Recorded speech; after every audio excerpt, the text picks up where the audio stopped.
What if I told you that Hansel and Gretel not only really existed, but they also killed an innocent woman? Welcome to a new episode of Absurd But True. Today's episode will be a bit unusual because I'm going to tell you the true story of Hansel and Gretel, the fairy tale we all know, but from a slightly scientific, archaeological, and true crime perspective. In this video, we'll look at how this story was discovered. Who were these two people really, and why did they commit such a brutal murder? For those who don't remember, let's quickly recap the story of Hansel and Gretel. Once upon a time, there were Hansel and Gretel, two siblings who lived in poverty with their parents. The family was so poor that they couldn't afford enough food to feed them, so, reluctantly, they decided to abandon them in the woods. However, Hansel overheard the plan and put some pebbles in his pocket so he could find his way home the next day. So the parents tried to abandon them again, but this time Hansel used pieces of bread to mark the path. But these were eaten by animals, so the two children, with no trail left, got lost in the woods. There, they met a witch who lived in a house made of bread, sweets, and sugar. She seemed friendly, but in reality, she just wanted to kidnap them. Gretel was forced to work as a servant, while Hansel was fattened up in a cage to be eaten. One fine day, the witch decided to cook him and asked Gretel to light the oven. But Gretel, by tricking her, managed to push the witch into the oven, then freed her brother and escaped. This, in summary, is the story written in 1812 by the Brothers Grimm. They are among the most famous fairy tale authors in history, and many of their stories are actually based on real news events that were then rewritten and reworked a bit to make them appealing to the audience of the time. But what if their stories were often based on something real? What is the true story behind Hansel and Gretel? This is where the protagonist of our story comes in, Professor Georg Ossegg. Thick black mustache, heavy glasses, and a curious nature. That's how Professor Ossegg appeared in 1945, just a few months after the end of World War II.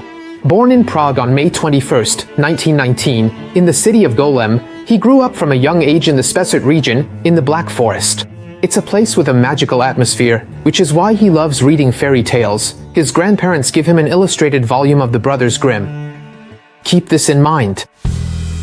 Because of the war, Ossegg is forced to move to other parts of Germany, even living in Frankfurt for a while, and only manages to return home in 1962. Here, he hears farmers say that even today, in the woods, there are still remains of the ancient witches' houses. And what if the real house of the witch from Hansel and Gretel was right there? Of course, it sounded like a crazy idea. At least until, while walking through the woods, he came upon a view that seemed familiar to him. Of course, the landscape he was looking at was the same as the one in the fairy tale book his grandparents had given him when he was a child. He was in the right place, and the search was ready to begin. Basing himself on that illustration, the first thing he managed to do was identify the house where Hansel and Gretel's parents lived, or at least where it should have been, since there was now a highway in its place.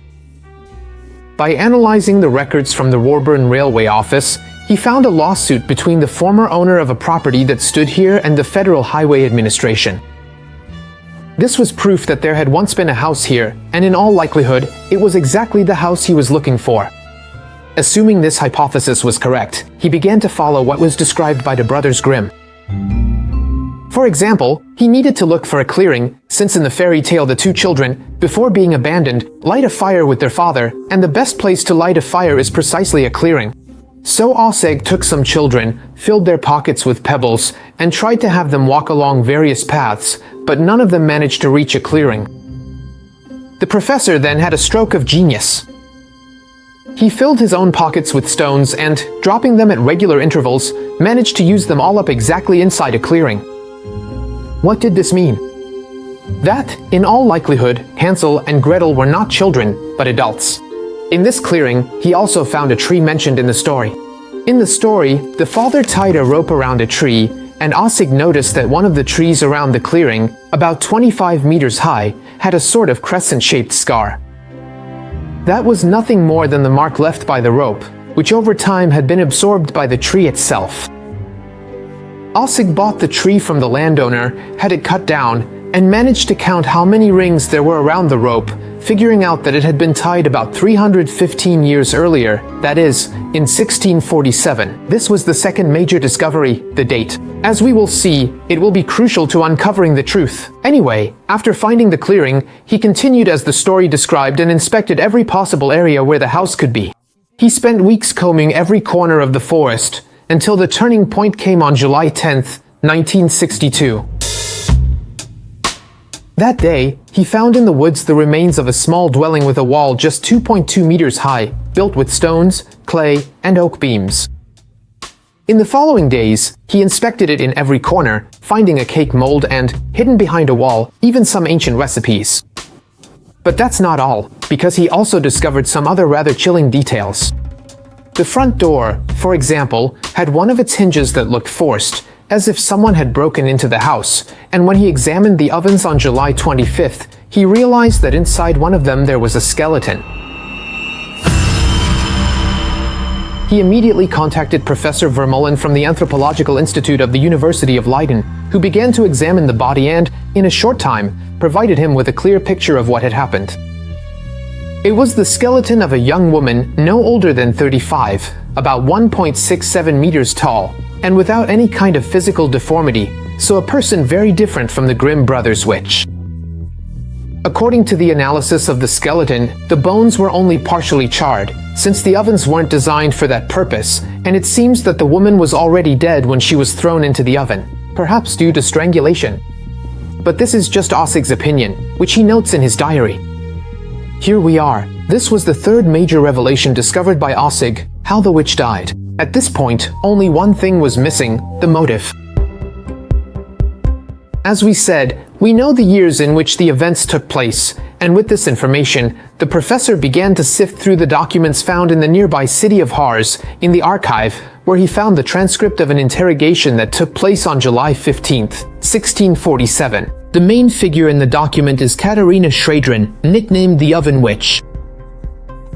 She was a pastry chef from Nuremberg, the best in the city. One day during the market, she was approached by the king's court baker, who tried to woo her in order to steal her top-secret gingerbread recipe, and become even more important in the eyes of the sovereign.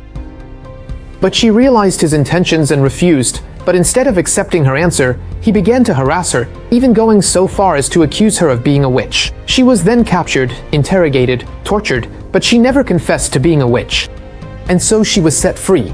After being released from prison, Katharina built herself a little house in the woods where she could work in peace. But what she didn't know was that the cook wasn't done with her yet. One day, in fact, he went there with his sister, and together they decided to kill her. We don't know exactly how it happened, but what we do know for sure is that they tried to burn the evidence of what they'd done by throwing the body into one of the ovens. They tore the house apart looking for the recipe, but nothing. They couldn't find it. And that's exactly why her manuscripts are still hidden behind the wall to this day. But I still haven't told you the most interesting revelation. Do you know what the names of the two murderers were? The cook's name was Hansel Metzler, and his sister's was Gretel. Hansel and Gretel. The document also says that the two criminals were put on trial, but in the end, though it doesn't specify how, they were acquitted, closing this story on a bittersweet note. It seemed truly unbelievable to have successfully managed to uncover the true and macabre story of Hansel and Gretel. So, Ossegg was incredibly excited that he immediately contacted Hans Traxler, a journalist from Frankfurt, to tell him everything and write a comprehensive book. In the end, what came out of it was this: The Truth About Hansel and Gretel, published in 1963 and later released in Italy a few years after, under the title The Witch and the Gingerbread. The book quickly became one of the bestsellers in West Germany and was acclaimed by both critics and academics of the time, even gaining fame abroad. So, everything ended well, right? Well, not exactly.